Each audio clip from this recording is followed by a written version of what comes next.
connection, and cooperation. The future of mankind lies waiting for those who will come to understand their lives and take up their responsibility to all living things. Vine Deloria, Jr.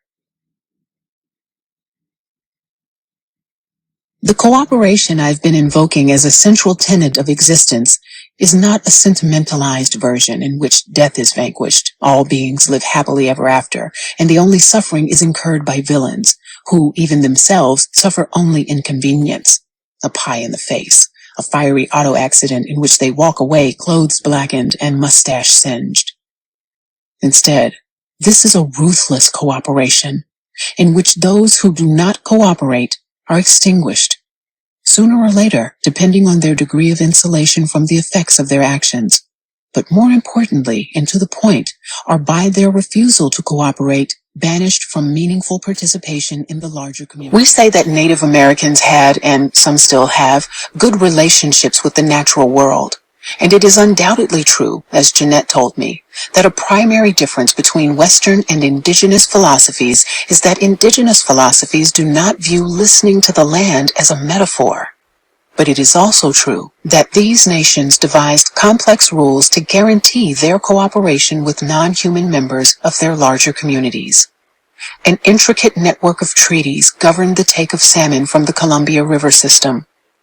Each Indian nation could kill only so many, making certain to leave enough for other nations, for bears, eagles, ravens, for future generations of salmon.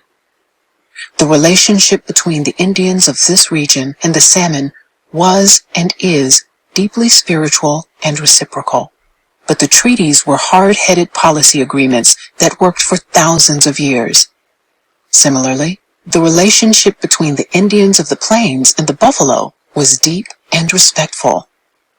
This did not stop Indians from enacting and enforcing sharp strictures against overkill.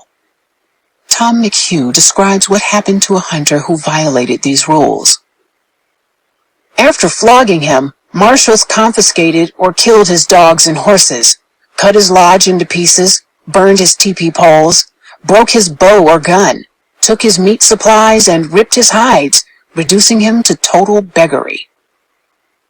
As Richard Manning comments on these rules, the buffalo culture had depended upon cooperation, and the rules were meant to ensure it.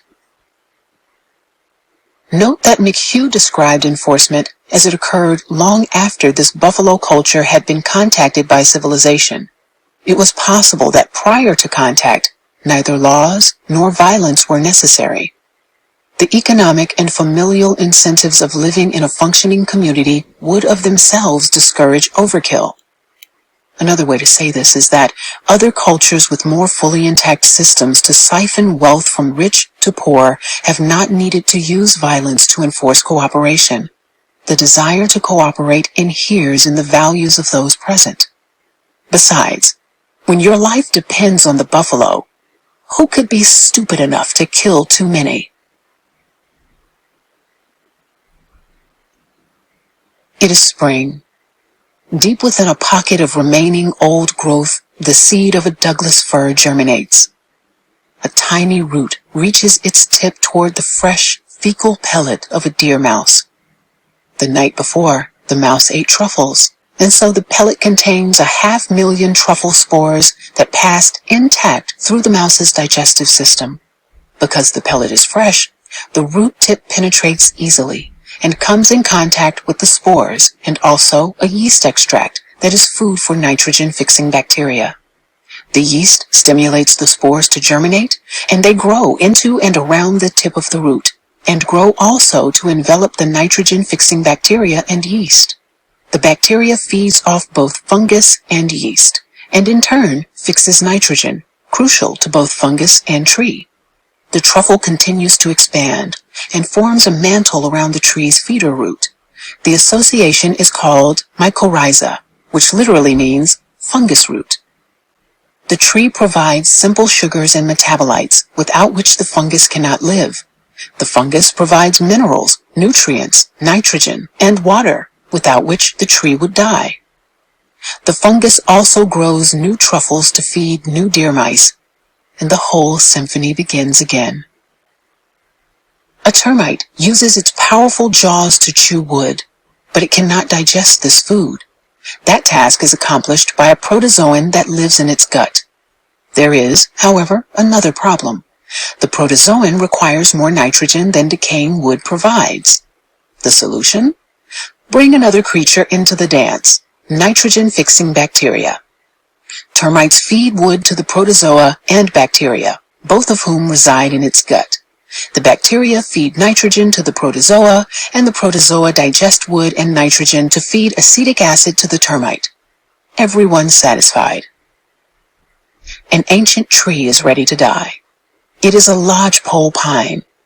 After its death, its body will be used by birds, squirrels, mice, termites, ants, bees, fungi as their home. It may take centuries to decay and become the soil it used to be, but it is not yet dead. For that, it needs help. So it speaks. It emits an audible signal heard by a species of beetle that has been listening for just this sound. Hearing, the beetle comes. It kills the tree. This is how the world works.